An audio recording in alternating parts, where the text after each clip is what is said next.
Então, boa noite, boa tarde aos amigos que já estão conosco e principalmente ao nosso convidado de hoje, o Dr. Jacobson Trovão. Ele, se me permite chamar de Jacobson, Favor. Jacobson é professor de Direito, advogado. Ele é o coordenador nacional da área de mediunidade da Federação Espírita Brasileira. Apresenta o programa Estudando o Livro dos Médiuns na FEB TV, no YouTube.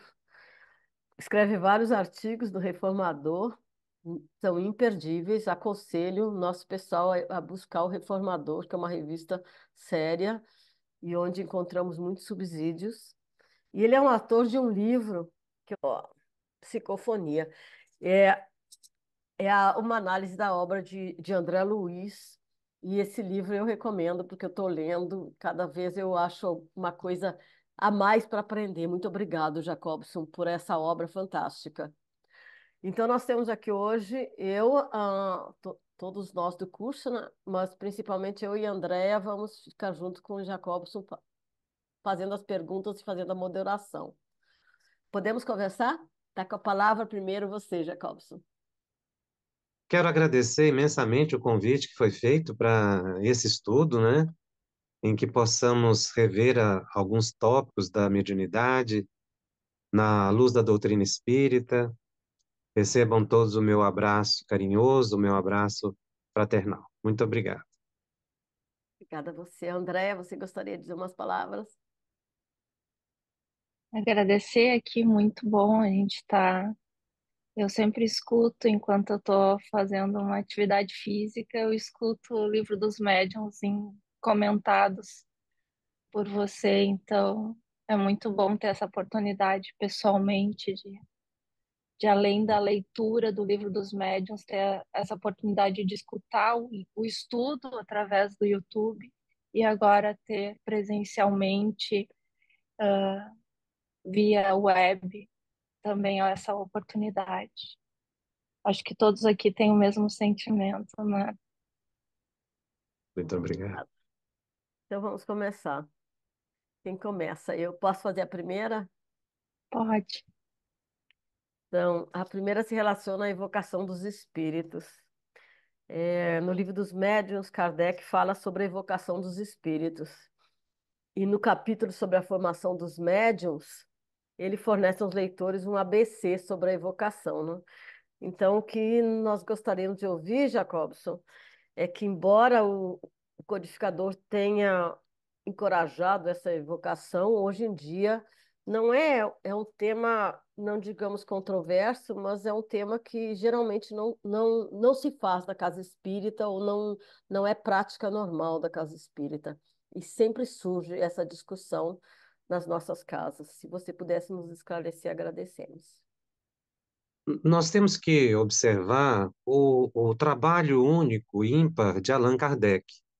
Ele foi um pesquisador. E nessa condição, ele necessitava entrevistar os espíritos.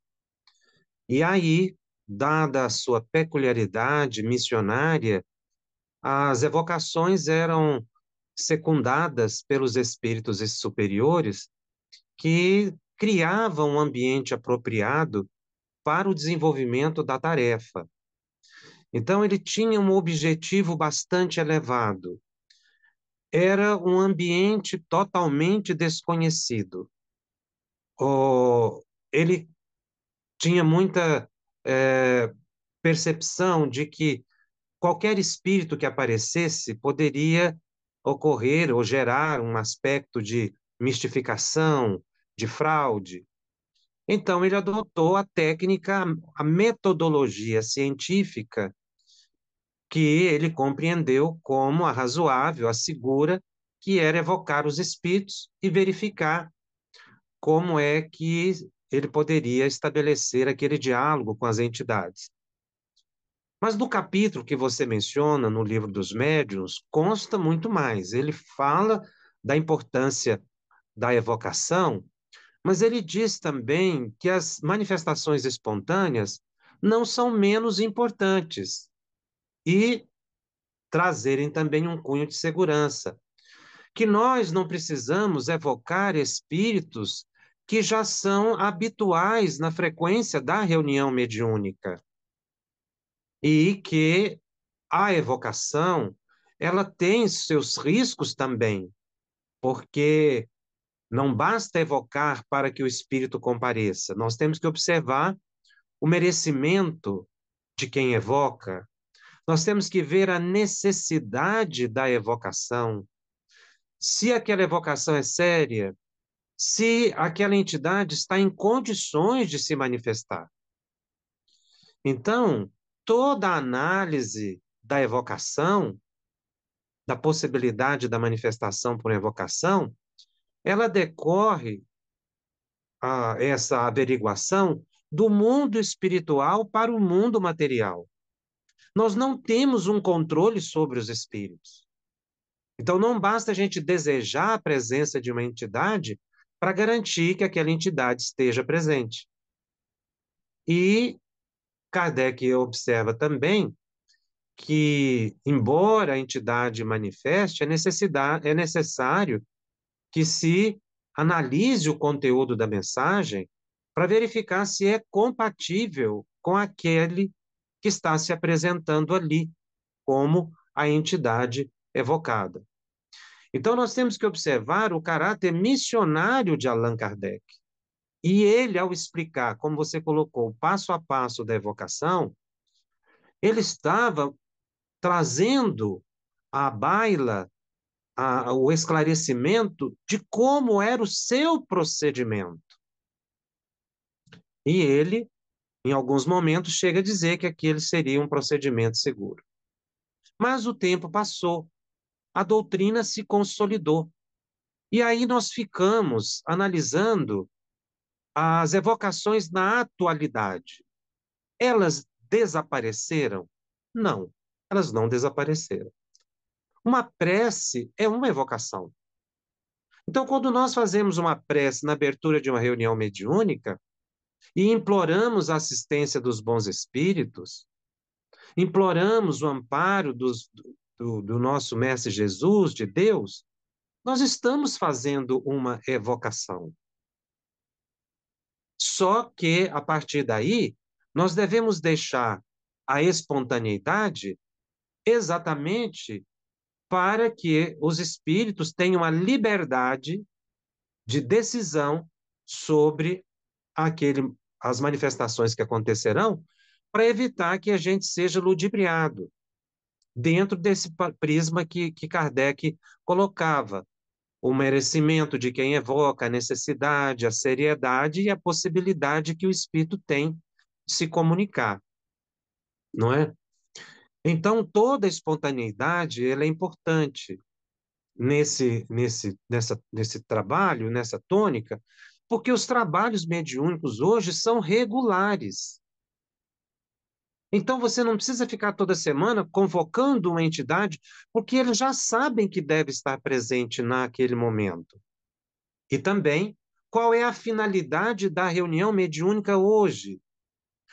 Com o tempo, ficou bastante caracterizado que as reuniões mediúnicas, e a gente vê isso muito com Leon Denis, têm a finalidade de socorro e assistência aos desencarnados. Então, nesse caso, quem coordena é o plano espiritual que vai decidir quais entidades. E nós também poderemos analisar qual seria a necessidade, por exemplo, de você, na atualidade, evocar um Santo Agostinho. Nós não sabemos os trabalhos que Santo Agostinho tem, o nosso merecimento, e nós vamos perguntar o que para Santo Agostinho que venha acrescentar a obra da codificação. Então, não há mais aquela finalidade. E muitas vezes a gente corre o risco, nessa visão, de fazer uma comparação com o vigor moral de Allan Kardec e toda a assistência que ele tinha da falange do Espírito de Verdade, que o auxiliou nesse trabalho mediúnico das evocações. Então, nós temos que ver aquele momento e o momento atual. E que, quando nós fazemos uma prece, pedimos assistência, muitas vezes nós até nominamos uma entidade amiga que não apresenta nenhum erro, que ela possa estar ali presente nos auxiliando. Essa entidade, se puder, ela vai comparecer, se ela não puder, ela vai enviar alguém no seu nome. Então, são evocações silenciosas, mas depois que a gente faz esse pedido, a gente deve deixar as manifestações espontâneas e não forçar, para não induzir a um fenômeno subconsciencial em que o médium acabe falando algo do seu subconsciente num fenômeno anímico, ou então que haja uma mistificação de um espírito vir comparecer no nome de outro. Então, na atualidade, o risco maior é de uma evocação frustrada, porque a gente acaba atraindo espíritos que não são aqueles. Uma mãe, por exemplo, à época de Chico Xavier, a gente via isso muito. Uma mãe, quando chegava lá nas reuniões públicas de Chico e pedia uma mensagem, ela estava ali evocando o filho. Ela estava atraindo o filho. E o que mais a gente observava nessas mensagens que estão aí colocadas nos livros, não é? Sobre esse trabalho que Chico fazia público, o que o mais os espíritos diziam às mães é que elas deixassem de evocá-los, porque eles tinham que seguir o seu caminho. Então, mães que chegavam com ideação suicida, muitas vezes, o filho vinha numa oportunidade de caridade, muitas vezes sem preparo. Alguns chegam a dizer: eu estou sendo auxiliado por um outro amigo, por um parente, e digo à minha mãe que tire isso do pensamento. Então, os espíritos estavam ali, na maioria das vezes, consolando, mas também dizendo: olha, não me evoque, porque eu não tenho condições. E é preciso que cada um siga o seu caminho. E Emmanuel tem uma frase muito interessante, ele diz que ao invés de nós evocarmos os espíritos, exigimos que os espíritos desçam até nós, que a gente faça um esforço e se eleve até os espíritos. É mais justo que a gente busque a nossa elevação do que essa ideia, esse desejo que a gente tem da presença dessa ou daquela entidade. Então, a evocação no Livro dos Médiuns explica o procedimento de Allan Kardec. Mas, na atualidade, nós temos que ter lógica, bom senso, coerência em verificar se o nosso trabalho tem a mesma pujança do trabalho de Kardec, tem o mesmo objetivo do trabalho de Kardec. E se nós hoje temos a autorização de um espírito de verdade, por exemplo, para repetir o procedimento de Allan Kardec, que é o que muitas pessoas pensam, que nós deveríamos revisitar a obra de Allan Kardec através de novas evocações. Mas algo que Kardec mostra no Livro dos Médiuns é que a palavra dos espíritos ela ecoa através dos tempos.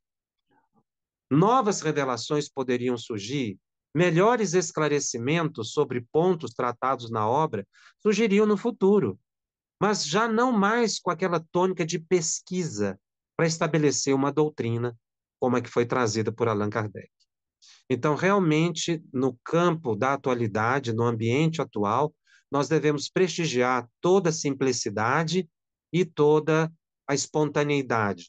Há uma questão muito interessante no livro Consolador o Espírito Emmanuel trata dessa questão das evocações, e ele diz claramente que ele, Emmanuel, esse abalizado mentor espiritual, que era mentor de Chico, mas que agora se tornou um mentor universal pelas obras que trouxe, ele menciona que, na visão dele, toda evocação ela é desnecessária e inconveniente. Muito obrigada.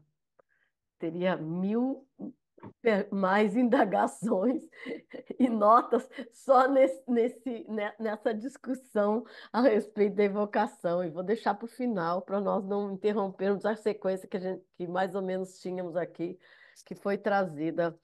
Principalmente uma nota sobre a análise do conteúdo da mensagem. Você falou rapidinho, mas como é importante, né? E às vezes não aceita nos grupos. Eu passo para a Andrea. Então, a nossa próxima questionamento do grupo foi em relação, a gente sabe que o livro é psicofonia, mas a gente sabe das dúvidas frequentes das diversidades dos carismas, né? E essa pergunta é em relação à psicografia.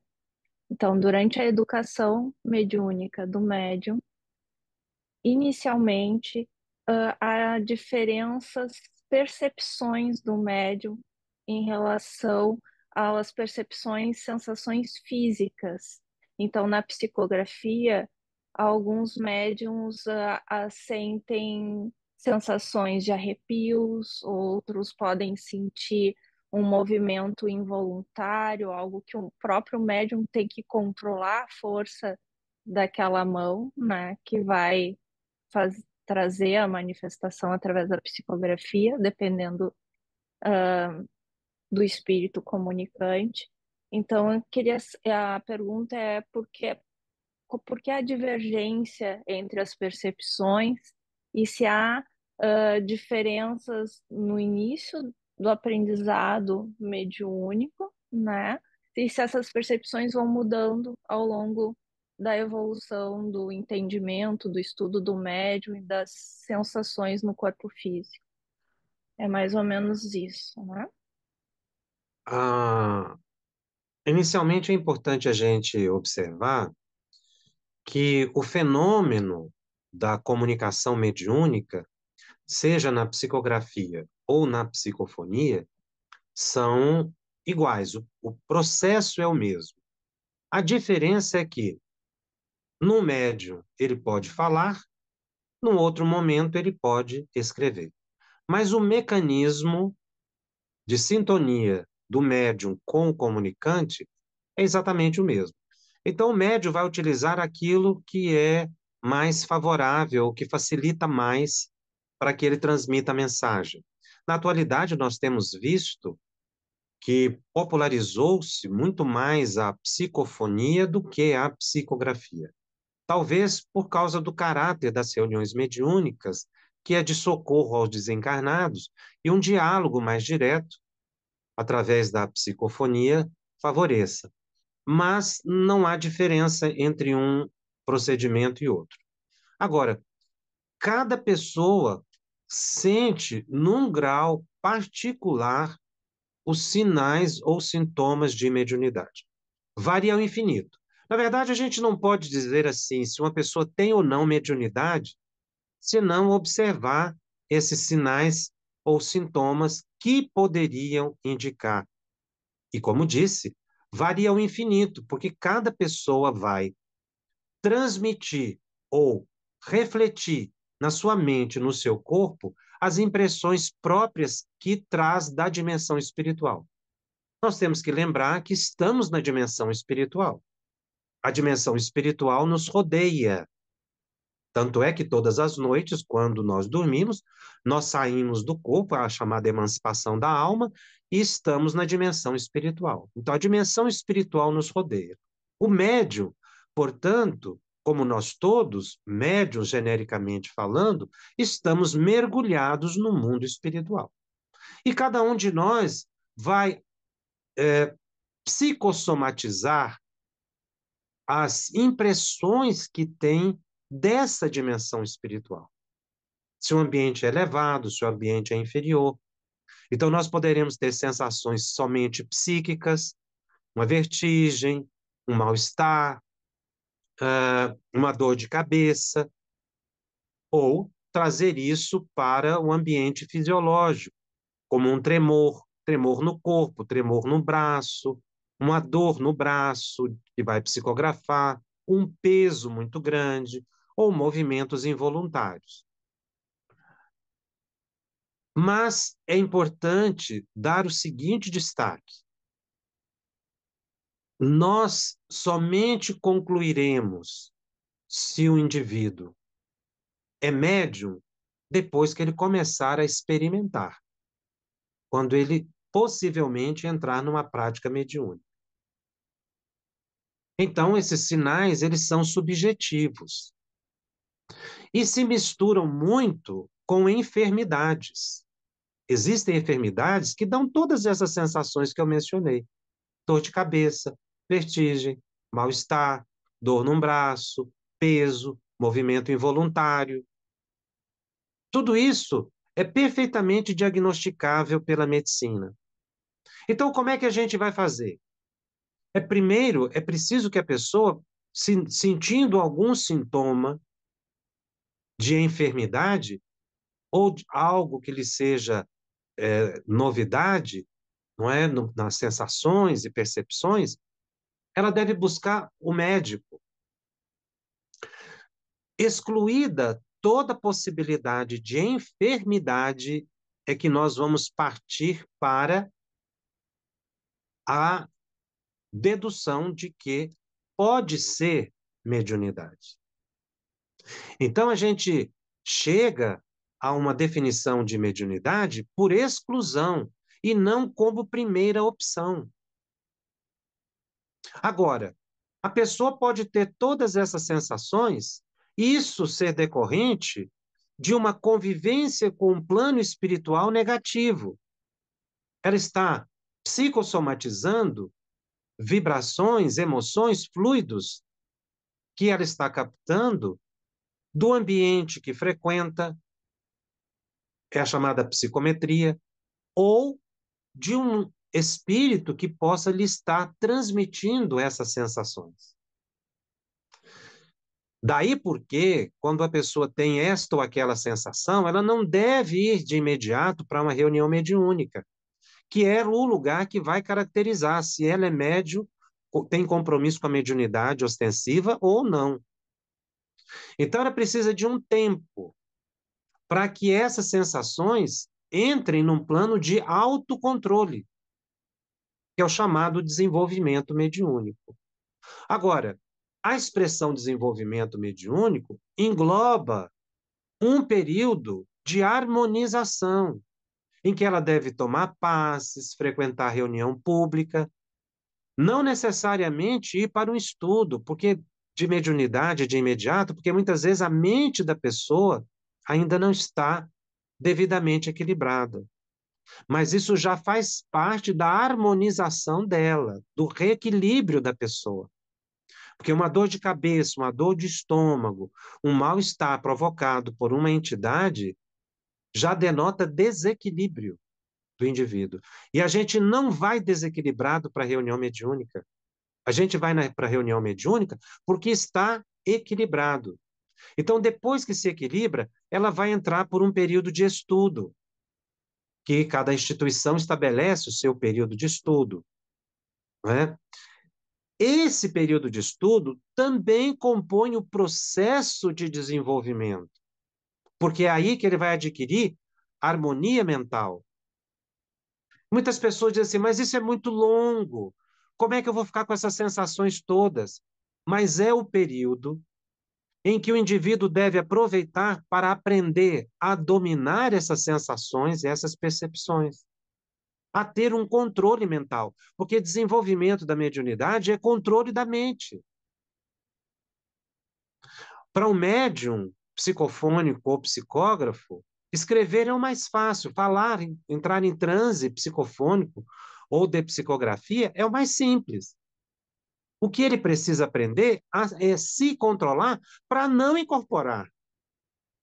Daí esse período importante em que ele, antes de ir para uma prática, ele tenha um tempo de estudo, em que ele possa, aí sim, depois de afastados qualquer possibilidade de influência e desequilíbrio, ele comece a ter um controle sobre a própria psique, sobre essas sensações que ele percebe, esse mal-estar, esses impulsos. Aprenda a orar, aprenda a meditar, aprenda a estudar na casa espírita e, em particular, a leitura diária de o Evangelho. Isso tudo compõe o desenvolvimento.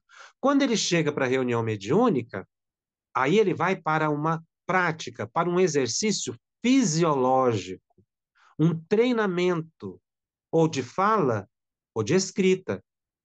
E esse desenvolvimento, então, vai fazendo com que ele progrida até um certo ponto, que é o ponto de maturidade do compromisso mediúnico dele. Chegado esse ponto, ele vai deslanchar, continuar trabalhando, e o normal é que não tenha mais essas sensações iniciais. Elas são por um tempo e depois tendem a desaparecer. Para muitos, essas sensações podem desaparecer ainda nesse período de harmonização e de estudo. Se isso desaparecer e não houver nenhum impulso ou caracterização de um compromisso com mediunidade ostensiva, a pessoa poderá ir ou não para a reunião mediúnica. Ela poderá ir, mas não como médium ostensivo, mas para o apoio, para o diálogo com o desencarnado. Ela pode ter outras funções na reunião mediúnica, ou se não for o compromisso dela nessa reencarnação, ela não tem a obrigatoriedade de ir para uma reunião mediúnica. Então, veja que é uma orientação que se dá a uma pessoa que está com sinais e sintomas, que a gente diz de mediunidade, de forma mais ampla, de forma mais globalizada, holística, vendo vários aspectos, como eu disse, a partir de uma percepção médica, não sendo nenhuma perturbação orgânica ou psíquica, partir para os passes, para o estudo das reuniões públicas, depois do estudo da mediunidade, e caracterizar essa mediunidade e para a prática específica na reunião mediúnica. Então, as sensações, elas variam ao infinito, porque cada um de nós, percebendo o mundo espiritual, vai transmitir isso de uma forma muito peculiar, muito própria, mas que a tendência disso tudo é realmente de desaparecer ao longo do tempo. Poxa, muito obrigada. Me lembrou de várias coisas. Nós começamos aqui em 1994, 96, no grupo. Éramos muito jovens e se você me permite compartilhar isso com as meninas, com todos que estão aqui com você, nós estudamos durante muito tempo e nos perguntavam como essa casa é uma casa espírita e não tem mediunidade, mas não estávamos prontos. Levamos mais de 5 anos para começar a prática da mediunidade, depois de ter estudado durante 5 anos, como grupo, cada um de nós a doutrina. E acho que nenhum de nós se arrepende. É como É, você disse. Não temos a oportunidade que tem-se aí no Brasil, nem tínhamos naquela época, né? A realidade aqui é bem outra, não haviam as estruturas, não? O, E- o, o ESD, que era o estudo da doutrina antigo, da FEB, né? Ele não era estruturado para nós aqui. Era uma coisa muito, muito lá de fora. Então, foi um processo doloroso, longo para cada um de nós. E você confirma, é isso aí mesmo. veja bem, esse período que vocês passaram, ele já era de desenvolvimento da mediunidade. Já era o desenvolvimento da psique. O problema é que a gente não soma esse período ao tempo de desenvolvimento. A gente isola a expressão desenvolvimento àquele período em que a gente já está na sessão mediúnica. Mas esse processo de desenvolvimento, ele é amplo. Ele engloba um período anterior e um período da reunião. Então, quando a pessoa vai para a reunião, ela já está balizada.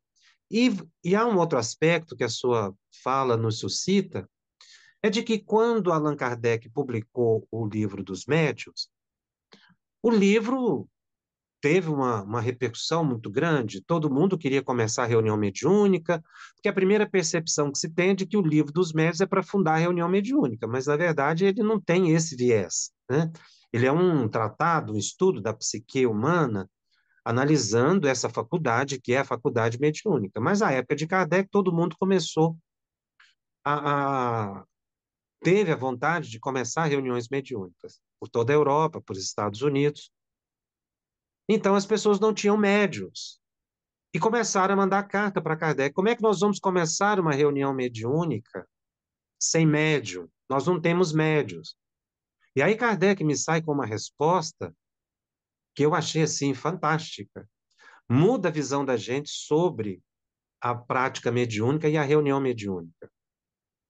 Ele diz que a reunião mediúnica não precisa de manifestações ostensivas.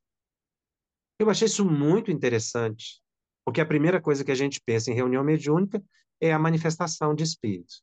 Ele disse que não, porque, na verdade, o grupo precisa ter as características de um grupo mediúnico, de um grupo sério, Uhum, e estudar. Porque através do estudo já está sendo feito o atendimento aos desencarnados. Então, como é que você imagina uma reunião mediúnica? Ele vai tocar nesse assunto também no próprio Livro dos Médiuns, porque isso foi em carta que ele coloca, está na Revista Espírita. No Livro dos Médiuns, ele menciona, está um capítulo lá, quando ele fala da perda e suspensão da mediunidade, em que ele fala que o grupo não deve se desfazer se forem suspensas as manifestações, porque isso é provocado pelos benfeitores espirituais para que o grupo tenha uma pausa para estudar. Então, o grupo é mediúnico, mas ele está apenas no estudo, porque ainda não é o momento das manifestações. Vai chegar um momento em que no próprio grupo vão surgir os médiuns, mas esse período já é. E aí ele faz uma comparação muito interessante também, quando ele diz que nós não podemos comparar reunião mediúnica com uma orquestra, porque na orquestra, se falta o músico, não há a música. Reunião mediúnica não é assim. A melhor comparação de reunião mediúnica é que a reunião mediúnica é um laboratório, em que há um tempo de pesquisa, são as manifestações, como num laboratório, mas nos laboratórios não se fica eternamente repetindo os procedimentos técnicos, mas chega um momento em que para e vai se analisar os dados obtidos, que é o estudo daquilo que aconteceu, daquilo que se produziu. Então, a reunião mediúnica é a mesma coisa, tem um tempo de manifestação e o grupo deve fazer aqueles momentos de estudo das manifestações que já aconteceram, estudos de manifestações que aconteceram em outros grupos. Hoje nós temos os livros, são manifestações mediúnicas que aconteceram em outros grupos, né? Os livros sérios de Chico, de Valdo, Ivone, não é? Que vêm nos clarear a compreensão da obra de Allan Kardec. Então, quando Kardec me diz que o grupo ele é mediúnico, mas que ele fique só no estudo, isso muda a visão da gente. O importante, portanto, não é o fenômeno, mas é o estudo, é a transformação moral de quem está no grupo mediúnico. fantástico, obrigada. O próximo, então, é sobre a psicofonia, né? Que, como você falou, ela é bastante normal nos grupos espíritas. O que nós vemos no nosso, particularmente, são os médios iniciam com a psicografia. Depois vem a psicofonia, talvez por um pouco de inibição. Não sei. É uma coisa que eu sempre me indago. Mas a pergunta o tema que a gente pensou no grupo é que foi relatado que alguns médios, né, na reunião mediúnica, eles relatam no final da mediúnica que eles veem cenas e alguns começam então a descrever as cenas que estão vendo e aí a psicofonia, o espírito realmente sintoniza e passa a comunicar. Quer dizer, seria uma facilitando a incorporação. Mas existem sempre dúvidas, principalmente no médium iniciante. A pergunta era que o médium ele fica em dúvida e não sabe se deve falar, se não deve falar, se deve comunicar essa imagem, se não deve comunicar essa imagem, o que está se passando. Então, gostaria que você abordasse assim, esses sinais da psicofonia, como é que eles se apresentam no médium. E eu vou já emendar com a outra parte, que é importante, que é a questão do sono. E essa questão surgiu também no grupo, que às vezes o médium sente muito sono e parece que está desdobrado e vê cenas. Então, o médium não sabe se está dormindo, se está com sono, ou se está realmente num processo de desdobramento mediúnico, e há essa dúvida. Então, acho que é melhor colocar as duas coisas junto, que aí você pode fazer melhor a dissertação, como você achar melhor.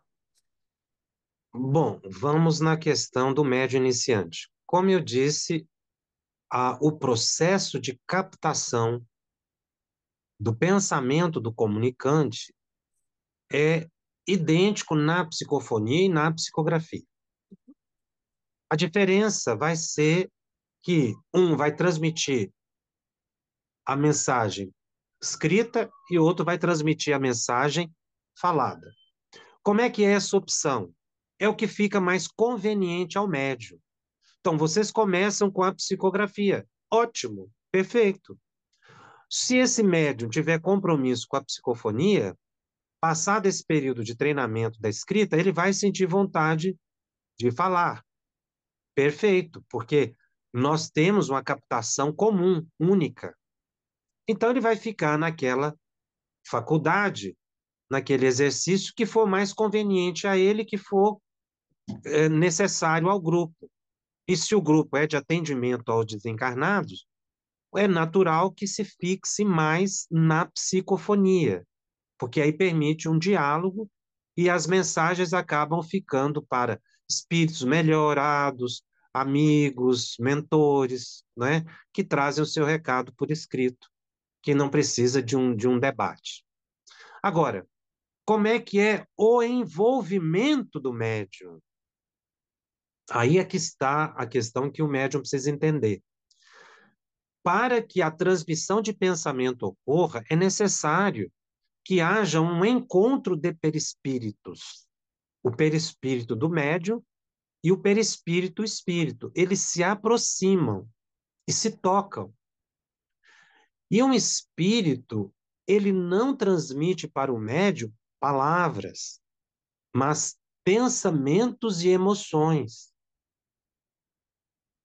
Então, nós temos em torno de nós uma plataforma que permite a conexão perispiritual do médium com o desencarnado, que é a nossa aura.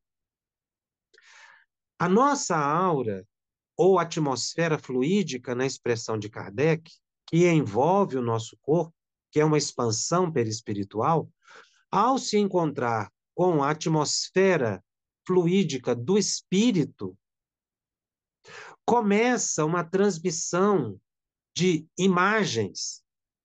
E muitas vezes essas imagens podem ser vistas por alguns médiuns. Então ele começa a ver cenas. O que que ele está vendo? O pensamento do desencarnado, a emissão mental do desencarnado. O médium pode ver, pode não ver, porque a transmissão, como eu disse, ela é telepática, é transmissão de pensamento, pensamento a pensamento, que se conjuga para a tradução da mensagem pelo médium. Então, mas em alguns momentos ela pode ser vista. O médium deve sim prestar atenção nessas imagens, não necessariamente narrá-las, porque na medida em que ele presta atenção na imagem, ele melhora a sintonia. E isso favorece o transe. Com o tempo, ele supera essa fase, mas isso acaba não desaparecendo totalmente, porque a gente vê nos médiuns experientes descrevendo a mesma coisa. Quando o espírito aproxima, ele vê uma série de coisas. Agora, o importante aí é que ele está tendo uma vidência. E é importante a gente analisar aqui brevemente a questão da vidência. Ele está vendo imagens mentais produzidas pelo espírito. Como ele poderá estar vendo imagens mentais produzidas por um membro da equipe de encarnados?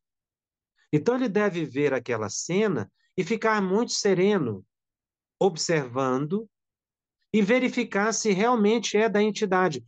Ele vai não somente ver, mas ele vai também sentir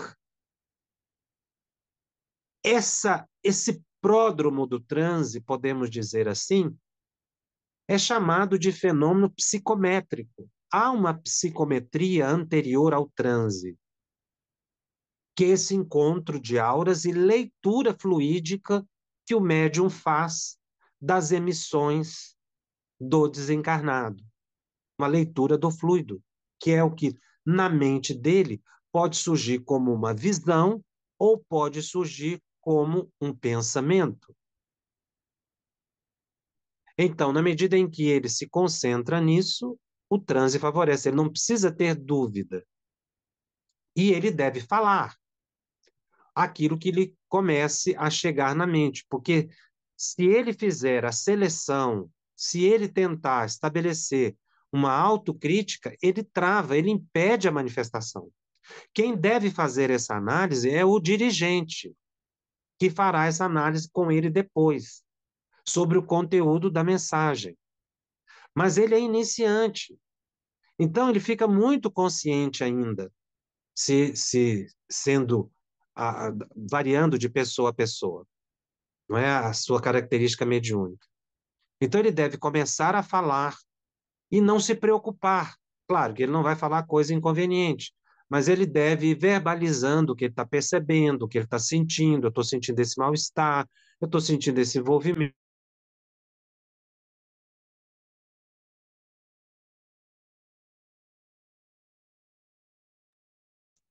Enfim, ele deve verbalizar que está sentindo o mal-estar, que está vendo essa ou aquela cena, e aí isso permite o acoplamento da mente do médium com a do desencarnado, e ele entra em transe, e isso favorece, portanto, a comunicação. Agora, eu mencionei aqui a questão da vidência. E nesse nosso estudo é importante a gente verificar que existe uma diferença entre ver imagens mentais e ver algo real que está acontecendo. Uma coisa é eu ver o espírito, outra coisa é ver o pensamento do espírito. Como é que eu diferencio? É pela lógica, é pelo bom senso. Se você vê uma imagem de uma casa, se você vê uma imagem de por exemplo, de uma paisagem, de uma região, é claro que essa região não está dentro da sala. Você está vendo uma imagem mental criada e projetada na sua mente. Agora, se você vê o espírito, não é? O desencarnado, aí você está vendo uma realidade. Então, quando a gente vê essas imagens, não é? Essas projeções no ambiente, nós estamos vendo imagens mentais. Por isso é importante a equipe mediúnica não ficar focada na reunião e evitar projetar no ambiente suas preocupações, suas lembranças, coisas que aconteceram antes da reunião, coisa que vai fazer depois, a preocupação do dia a dia. Isso tudo cria vida no ambiente. E pode ser visto pelos médios, sobretudo os iniciantes, gerar uma confusão naquilo que ele está vendo. Então, o grupo de apoio ou de sustentação, chamado meio, na expressão de Allan Kardec, deve estar focado no que está acontecendo e evitar as criações mentais trazidas de preocupações que a pessoa tenha no cotidiano. É fazer um silêncio mental. É claro que a gente não consegue parar de pensar. Então, uma prece, não é? Ajudar com um bom pensamento o comunicante, o médium, o dialogador, aquele que está conversando com a entidade. Então, essas são as primeiras sensações que o médium tem, e a dúvida congela o trabalho dele. O medo cria uma estagnação seríssima na vida do médium. Médium que tem dúvida não deslancha na mediunidade.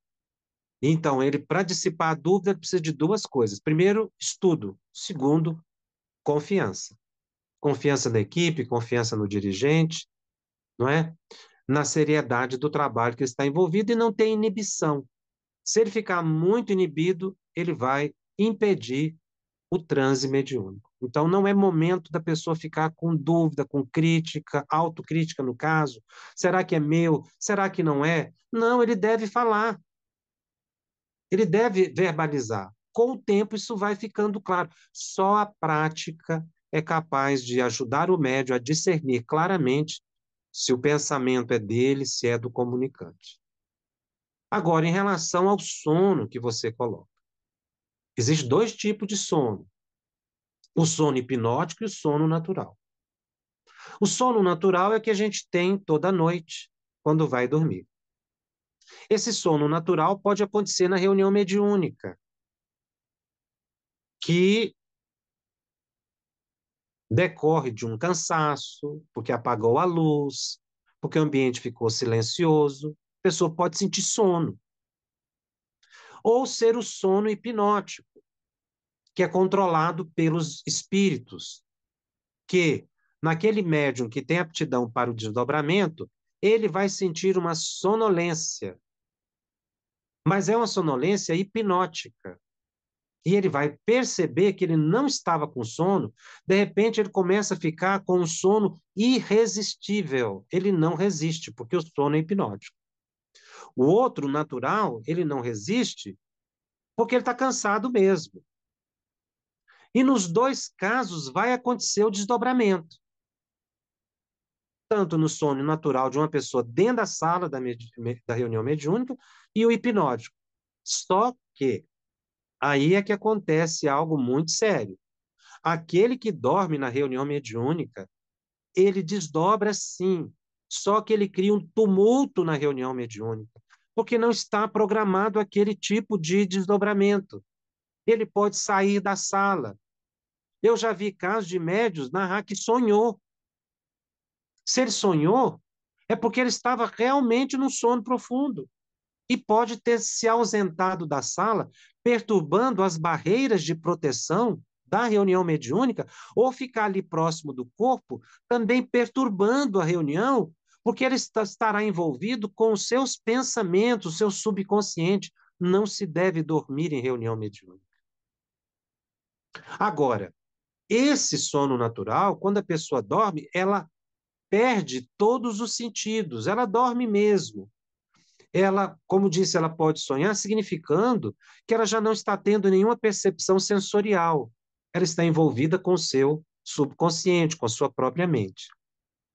Já no sono hipnótico acontece algo completamente diferente. A pessoa sente sono, mas ela não apaga, como num sono natural. Ela fica com a mente ativa, e é aí que ela tem evidência. É nesse momento que ela é levada para outros ambientes. Ela pode ficar ao lado do próprio corpo, ajudando numa manifestação. Então, no sono natural, a mente do sono hipnótico, que é o do desdobramento, a mente da pessoa fica ativa, focada no trabalho.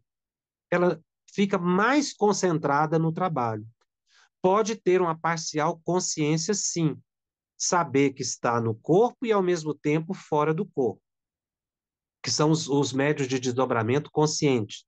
Ele percebe, sente as sensações, porque ele está ligado ao corpo, ele está afastado do corpo, mas está ligado ao corpo, então ele tem as percepções do corpo. Outros já percebem mais claramente que foram à distância, porque vão, descrevem, sentem que estão sendo levados.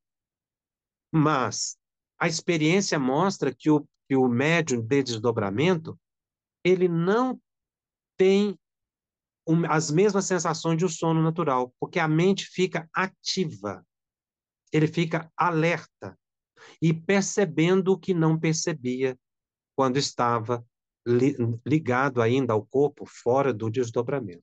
Então, são duas situações de sono que devem. Uma é controlada pelos benfeitores espirituais, a outra deve ser evitada, que é a do sono natural. E a pessoa deve fazer um esforço para ficar acordada, e se isso estiver acontecendo comumente, ela verificar como é que está indo o dia dela, como é que estão as preocupações, se não está acontecendo alguma coisa que está levando ao sono, que pode causar um tumulto e uma perturbação na reunião mediúnica. Não sei se era mais ou menos essa a pergunta que nos foi colocada. Nossa, era bem isso mesmo. E muito obrigado, porque são dúvidas do médio iniciante, como quando se para a reunião por um tempo, como depois da pandemia, acredito que muitos tiveram eh, que reiniciar, né, os estudos, reiniciar todo o processo, porque realmente paramos, né? Então, muito obrigada. Eu ainda eu acredito que a mediunidade, como você falou, ela vai se desenvolvendo na forma que o médium precisa e na forma que o médium vai atuar, né? Mas Exatamente. sempre há dúvida, sabe, Jacobson? Sempre há dúvidas pela falta de experiência, pelo isolamento, talvez, que tenhamos aqui na Europa, como grupos que não temos essa oportunidade de convivência tão grande uns uns com os outros, com grupos mediúnicos dentro de uma casa espírita. As casas espíritas aqui tem um grupo mediúnico, geralmente 6 pessoas, 8 pessoas. É outra dimensão, não? Então é Uhum. muito importante ter você aqui nos esclarecendo esses aspectos. E eu vou passar para Agora, André. Ah, sim. agora você colocou algo que eu gostaria de fazer um breve comentário, que eu acho muito importante. Quando, da ocasião do sono hipnótico, isso é provocado pelos espíritos. Qual deve ser a posição do grupo? No início, como estamos falando de médio iniciante, o médio iniciante pode verbalizar, sim, dizer que está sentindo um sono e que está sentindo que vai desdobrar, para que o grupo dê o apoio a esse momento, através de oração, e muitas vezes pode ser feito até um passe de sustentação, mas não de indução. O médium não deve ser induzido pelo dirigente ou pelos médios esclarecedores ao desdobramento. Isso também deve ficar espontâneo, porque é controlado pelo anjo de guarda do médium, é controlado pelo mentor do grupo, que sabe o momento e a necessidade. Porque senão pode provocar um desdobramento anômalo e gerar uma perturbação psíquica e uma indução à pessoa a um fenômeno anímico indesejado. Então, a gente pode ajudar, sim, muitas vezes uma sustentação no médio iniciante para um passe, para que ele tenha mais energia, mais força, segurança naquele afastamento do corpo. Mas não aproximar, como eu já vi do médio, um esclarecedor, e ficar induzindo: olha, tem um espírito aí do seu lado, você deve incorporar, preste atenção nesse pensamento, porque aí ele está induzindo a pessoa e ela pode ter ou um fenômeno de mistificação ou de um fenômeno subconsciencial, em que o seu subconsciente se projeta e ele então vai falar, né, o que a gente chama de fenômeno anímico atípico, né? Aquele que a gente não espera que aconteça, que Aksakov chamava de personismo, em que o subconsciente da pessoa assume o consciente. Não é tanto um animismo na expressão clássica do termo. Mas então, a gente deve ajudar o médium com as orações para que ele consiga ter êxito nesse fenômeno de desdobramento. Só antes de passar para a próxima, mas só uma pergunta que me ocorreu agora. Na prática mediúnica, assim, na tua experiência, num grupo onde há 2 médiums, 6 pessoas, e mais médiums se dizem aparentemente que vão se manifestar, porque se sabe que tem mediunidade, quantas pessoas de apoio você recomenda? Olha, é preciso que tenha pessoas de apoio. Nós não temos um número, mas um médium psicofônico, 2 psicofônicos, 3 médiums de apoio, 2, 3, não há assim um número exato. A gente não vê na literatura. Geralmente o grupo de apoio ele costuma ser mais numeroso, mas a gente deve se preocupar mais com a qualidade desse apoio. As pessoas que vão, que elas tenham condições de fazer essa doação fluídica, porque o médium de apoio ele é muito importante porque ele ajuda na sustentação do transe. uma vez que ele libera ectoplasma, o ectoplasma que sustenta o fenômeno e ajuda, porque o médium, quando está em transe, ele consome ectoplasma próprio. E aí o ectoplasma liberado pelos médiuns de apoio é usado pelos espíritos e vai fortalecendo o médium para que o transe aconteça. Agora, não há um número exato, é preciso que o grupo verifique a própria necessidade, se está havendo, assim, um cansaço maior, um desgaste maior, talvez seja necessário colocar mais uma ou outra pessoa de apoio. Mas é preferível, como eu disse, que a gente tenha uma pessoa de qualidade do que somente número, né? Porque quanto mais gente, mais difícil é o controle dos pensamentos. Verdade, obrigada. Andréa. A próxima questão é sobre mediunidade e gestação. Quando a gente procura na literatura, a gente encontra pouco, encontra mais alguns textos, mais nas obras de Kardec, pelo menos quando eu procurei, não encontrei. De André Luiz também não lembro, na psicografia de Chico Xavier. E existe uma dúvida por um caso de uma gestante que acabou perdendo a gestação e foi orientada a ela não participar da reunião mediúnica na próxima gestação.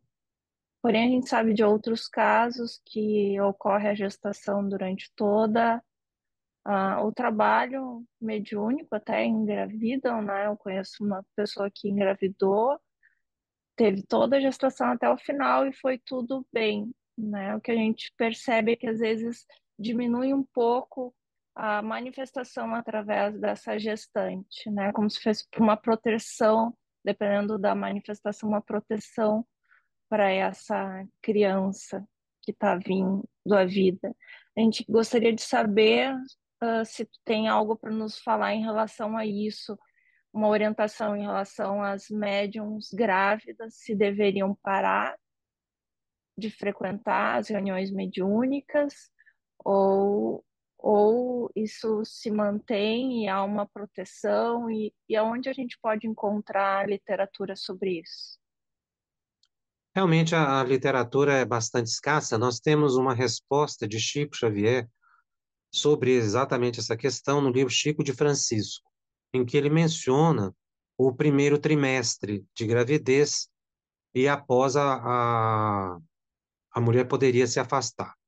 Mas, na verdade, gravidez não é doença. Então, não há uma indicação de afastamento da pessoa. Quando a gente não encontra na literatura a, alguma coisa nesse sentido, não é ausência de atenção dos espíritos. É porque eles estão dizendo que não é um problema a ser analisado, não é? Com maior, com maior atenção. Nós vamos ver algumas orientações também sobre os participantes da reunião mediúnica no livro Desobsessão, de André Luiz, em que ele menciona também ali os motivos de afastamento da reunião mediúnica, inclusive o período em que a mulher tem mensalmente, não é? Do fluxo menstrual, em que a mulher poderia perfeitamente se afastar da reunião mediúnica. Então, são casos de ausência justificável. Agora, a mulher vai ficar, a gestante vai ficar na reunião mediúnica o tempo que ela achar conveniente. Ela pode, logo de início, se afastar, porque cada caso é um caso, né? Como ela pode ficar, como você mencionou, até o final da gravidez.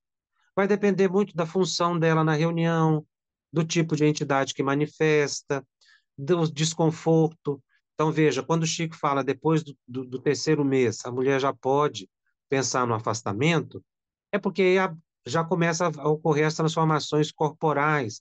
E muitas vezes ficar 1 hora e meia, 2 horas sentado, isso causa um grande desconforto. Então, é uma ausência justificável, mas não há nenhuma contraindicação em si, senão o próprio estado da gestante.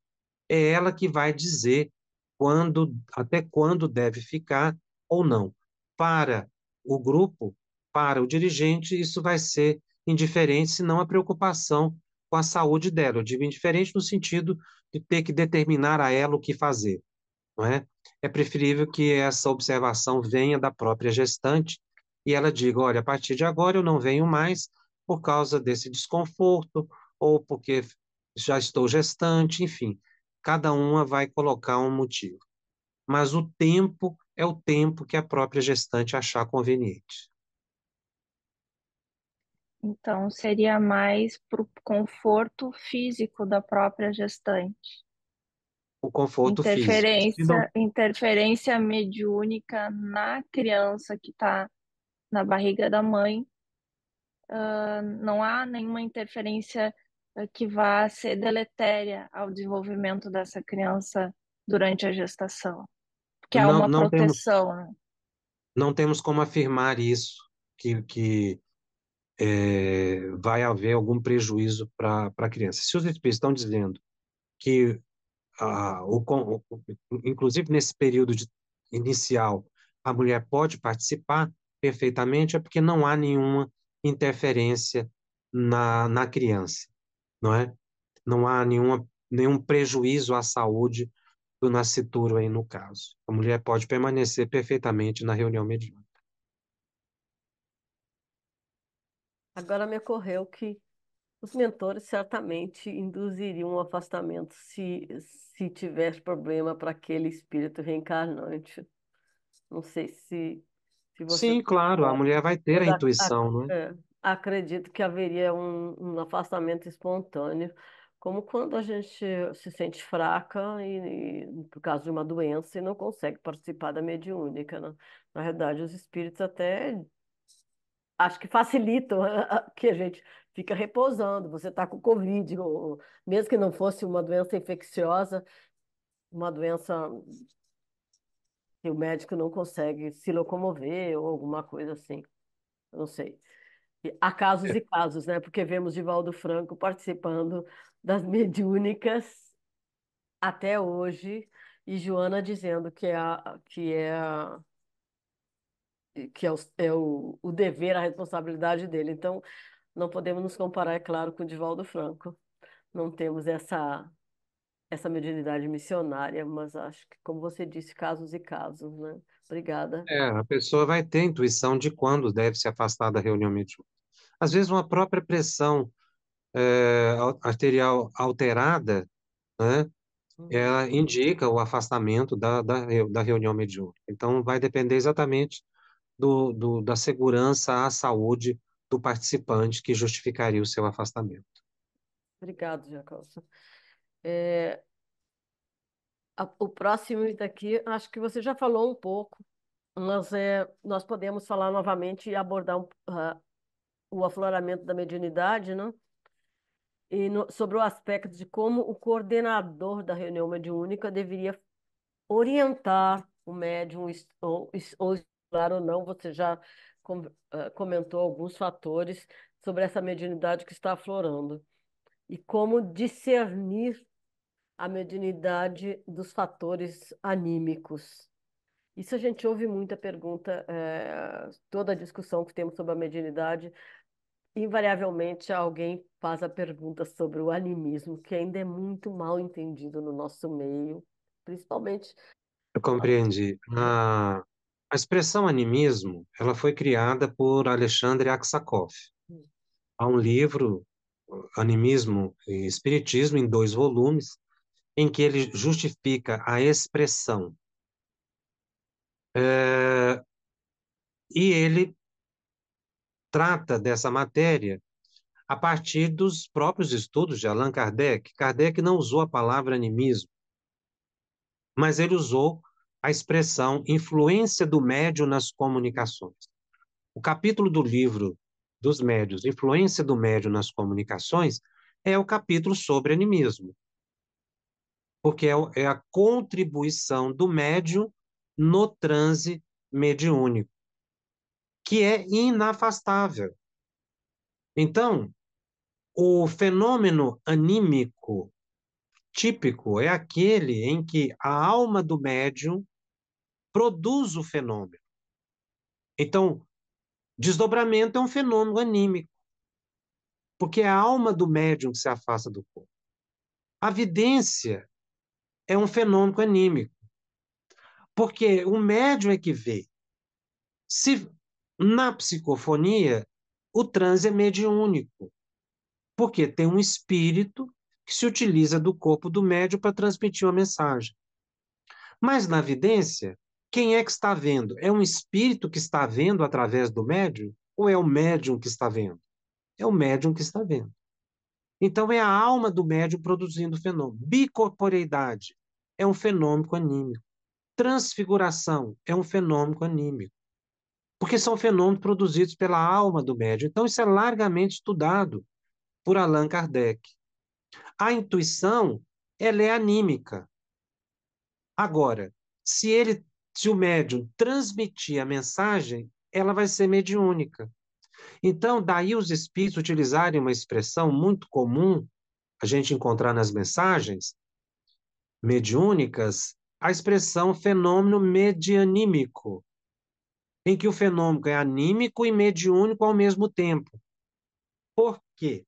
Veja o mecanismo de uma comunicação psicográfica ou psicofônica. O espírito não transmite para a mente do médium uma palavra. Ele não vai colocar lá a palavra cadeira na mente do médium. Ele vai projetar a imagem de uma cadeira. E o médium vai escrever. Por isso é que o médium pode intermediar a manifestação de espíritos de todas as nacionalidades. Porque a projeção, ela é de imagem. Mas o médium vai escrever. De onde saem as palavras? Do subconsciente do médium, que é a parte anímica do fenômeno mediúnico. Por isso, todo fenômeno ele é anímico e mediúnico ao mesmo tempo. Então, você pega, por exemplo, uma mensagem do Espírito Bezerra de Menezes, muito conhecido, tem muitas mensagens, através de Chico Xavier, através de Ivone do Amaral Pereira, através de Divaldo Pereira Franco. Quando você analisa a mensagem do Dr. Bezerra por esses três médiuns, você vai ver que o conteúdo é o mesmo espírito que está falando. Mas a vestimenta das palavras, a vestimenta do pensamento, as palavras utilizadas, são próprias de cada médium. É a característica de cada médium. Você vê nitidamente a característica de um médium, de outro e de outro, o que não invalida a mensagem, porque o importante é o conteúdo. Mas o vocabulário é do médium. Essa é a parte anímica. E isso é espontâneo. Vai depender da cultura do médium, das suas características próprias de se comunicar, do acervo de conhecimento que ele traga, do vocabulário, enfim. É a sua contribuição pessoal. Kardec já mencionava isso. Então, animismo em si é um fenômeno natural e perfeitamente compatível com o estudo da mediunidade. E acontece continuamente nas reuniões mediúnicas. Agora, a gente traduz a palavra animismo como defeito do médium. Eu utilizei agora há pouco a expressão animismo, no sentido em que um médium induzido a um transe, ele pode entrar no seu subconsciente e falar o que está no seu subconsciente. Esse é um fenômeno anímico, porque ele está penetrando o subconsciente e falando. Isso causado por uma indução. Esse fenômeno não é defeituoso, não é vício do médium, é característica do médium. Agora a gente traduz como um defeito do médium, quando o médium fala coisa da cabeça dele, quando o médium inventa, quando o médium cria coisas que não foram trazidas pelo espírito. Quer dizer, o médium está muitas vezes dissimulando. A gente fala que é animismo, mas aí já é fraude. Já não é o animismo, o fenômeno, não é? Causado pela alma do médium, mas é uma fraude. Assim como a mistificação, que muita gente confunde também com animismo. Mistificação é um fenômeno mediúnico. O fenômeno que é mediúnico que permite a mistificação, ou seja, é um espírito que se apresenta com o nome de outro, mas é um espírito que está se comunicando, só que ele está ali dizendo que é alguém que não é. Mas é um fenômeno mediúnico, não é um fenômeno anímico. é uma mistificação, porque ele está se passando por outra pessoa. Mas o fenômeno ali que está acontecendo é de intermediação. Tem um médium que está intermediando um desencarnado. Então, esse fenômeno é mediúnico. Então, a gente precisa aprender a utilizar as expressões corretamente para que a gente entenda e conduza a reunião mediúnica com segurança. Então, nós vamos ver que um médium pode incorporar um espírito doente, um outro médium incorporar também um espírito doente. Você vai perceber claramente o jeito de falar de um médium, as suas expressões. Isso é o que é típico do médium, é a parte anímica. Mas, repito, isso não invalida a mensagem. Porque nós temos que analisar é o conteúdo da mensagem e não a forma, a vestimenta, que é importante. Como eu mencionei aqui, 3 médiuns excepcionais, Divaldo, Ivone e Chico, sem comparação, e que trouxeram mensagem de uma mesma entidade, cada um com a característica própria. Isso é perfeitamente natural dentro do estudo do Espiritismo. Muito obrigado. Ainda temos uma pergunta que não é bem sobre a reunião mediúnica, e por isso que eu, antes de entrar nessa, eu acho que preferia colocar uma questão que é mais pertinente à mediúnica, e que você comentou, que é a análise do conteúdo. Existem vários aspectos, análise do conteúdo de uma psicografia, que às vezes é do mentor, análise do conteúdo ou da forma de expressão do médico, da psicofonia nas mediúnicas onde os sofredores se manifestam, né? Então, se você pudesse comentar um pouco como essa análise deve ser feita para que ela seja efetiva, para que o médium não se sinta, às vezes, porque todo mundo tem um pouco do ego, né? Ninguém gosta, às vezes, da crítica, e o médico se sente ferido por alguém estar analisando a sua comunicação. Se você pudesse conversar sobre isso, eu sei que não estava bem planejado, mas já que você comentou, quem sabe podemos aprender um pouco. A primeira coisa que se deve atentar é que a análise é da mensagem, não é do médium. A partir daí, a gente passa a ter uma segurança no que está fazendo. E o médium também.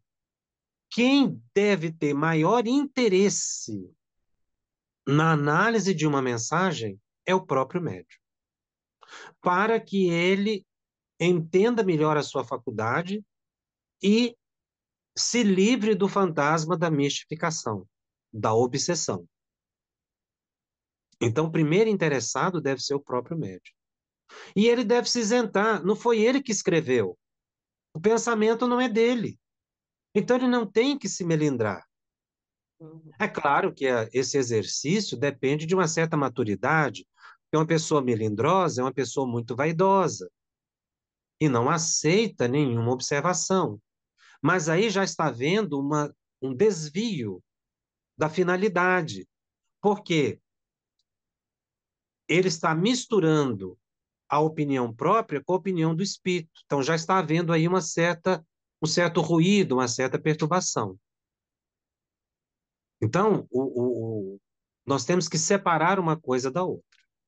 Separado com segurança, nós também precisamos ter conhecimento doutrinário suficiente para analisar uma mensagem. Se a gente não tiver conhecimento doutrinário, a gente não vai saber identificar. Ah, mas há algo simples que se possa fazer. O pensamento de um espírito elevado, ou um pensamento de um espírito bom, sempre será bom. Tudo que vier de negativo revela que aquele espírito é inferior. Então, existem textos muito bem escritos, narrados por espíritos inferiores, estilosos, mas muitas vezes são longos, cansativos, Uhum. e trazem embutido neles sempre uma ideia de divisão. Eu vejo livros inteiros escritos que criticam o comportamento de espíritas, como se nós espíritas fôssemos seres santificados e que deveríamos ser assim. Exemplo, para todas as situações. Nós somos aprendizes, nós somos espíritos em evolução. Cada um de nós tem seus vícios, seus defeitos. Aliás, nós somos espíritas para aprender a nos tornar melhores. E aí vem uma entidade que critica excessivamente o movimento espírita, critica o espírita. Ora, esse tipo de procedimento não pode vir de uma entidade elevada. Então, o espírito se trai, porque ele entra numa certa nuance que não é compatível com o espírito elevado. Assim como uma entidade que vem enaltecer esse ou aquela pessoa. Mas nós temos que então observar a ideia e não as palavras. Qual é a ideia que esse espírito traz? É uma ideia boa? É compatível com o espírito que está assinando aquela mensagem? Então aí a gente começa. Kardec, na verdade, apresenta 23 tópicos Uhum, relativos à análise das mensagens. É um verdadeiro filtro que uhum, ele coloca para que a gente observe. Os principais são esses: é a gente observar o conteúdo para verificar se o conteúdo é positivo ou negativo. Se houver qualquer traço de negatividade, aquele espírito pode ter assinado o nome de uma veneranda entidade, mas que, na verdade, não passa de um espírito embusteiro que quer enganar o grupo e que precisa ser esclarecido e ali mostrar a ele que ele não vai enganar a equipe. Mas, em todas as situações, evitar divulgar essa mensagem antes de uma análise mais criteriosa e mais cuidadosa, coisa que não está acontecendo atualmente. A uhum, mensagem, muitas vezes, ela é psicografada ou transmitida em público por médios inexperientes ou que estão iniciando tarefas na mediunidade, ou a mensagem acabou de ser publicada, recebida num grupo mediúnico, ela já é publicada nas redes sociais. Isso causa uma situação, uma confusão muito grande na mente das pessoas, dos novatos, dos adeptos, que não conhecem de mediunidade e não sabem fazer análise.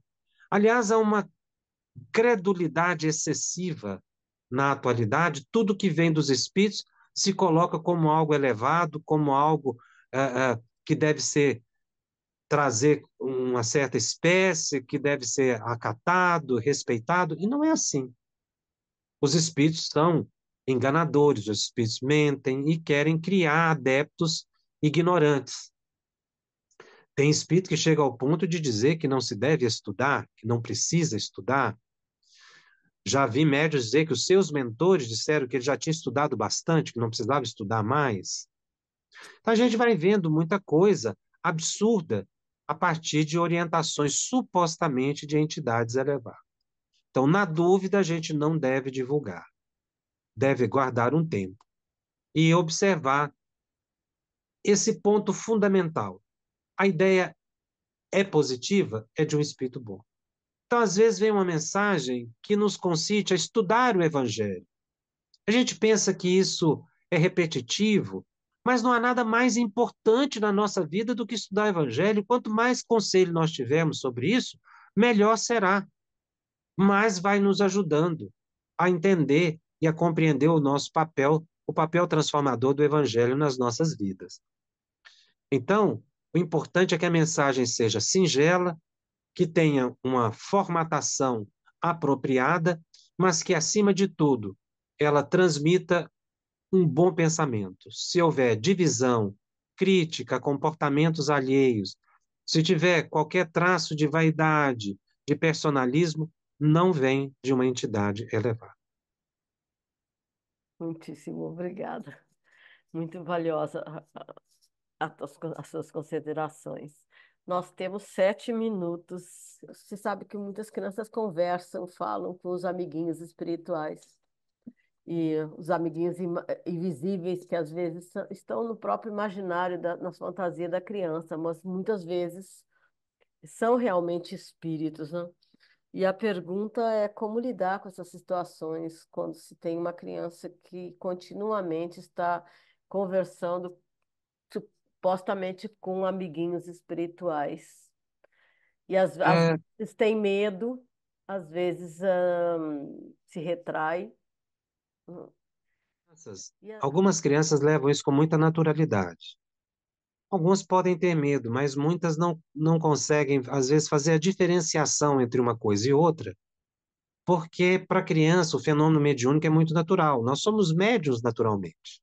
Todos nós temos a faculdade mediúnica, e na infância a gente tem percepções anímicas muito naturais, porque a gente fala mediunidade, mas tecnicamente são fenômenos anímicos, é a vidência, não é? É a sensação que a criança tem da presença de uma entidade. Se for uma entidade perturbadora, é que que a criança passa a ter medo. Mas a mediunidade ela é muito natural e os médiuns apresentam isso desde a infância. A família deve levar com muita segurança a orientação dessa criança. A primeira coisa é criar um ambiente no lar favorável ao equilíbrio da criança. Evitar discussões, evitar violência de toda ordem, evitar certos assuntos, filmes, algo que possa criar até mesmo certas visitações, que possa criar qualquer tumulto na mente da criança, para que ela não faça uma sintonia, porque ela não controla, indesejada, com espíritos perturbadores. O lar tem muita influência sobre o amparo à criança com mediunidade. Ela precisa ser tratada com muito amor e com muito carinho. É preciso que se tenha atenção com a criança, que a gente ouça a criança, para a gente entender, inclusive, se é um amigo imaginário ou se é um espírito, somente conversando com a criança. Se ela disser que está vendo alguém que tem nome, que tem uma identidade, que você consegue classificar, você vê que é um espírito. Mas se muitas vezes é algo inespecífico, que é algo que você vê que é da fantasia da criança, porque ela está ali brincando, e é algo que ela faz corriqueiramente, fala sozinha, não vem de uma entidade, mas cada criança vai expressar de uma forma esse seu pensamento. Então, realmente é um tema fértil, é um tema vasto, que em outra oportunidade a gente vai poder entrar em maiores detalhes. Muito obrigada. Estamos então encerrando. Agradecemos imensamente a tua presença, esse tempo para nós é ouro para o nosso estudo. E tenho certeza que a semana que vem vamos ficar conversando ainda sobre esse assunto entre nós e repetindo, olhando o vídeo, que vamos colocar à disposição de todos. Então, muito obrigado, Jacobson, por essa aula maravilhosa que você nos ofertou. Muito obrigada a todos que estão aqui. Temos gente de vários países, além da Áustria, que nos visitaram. Obrigada, Andréa, que também saiu correndo do hospital para estar conosco. Chegamos hoje, apesar das atribulações, todos na hora. Muito obrigada.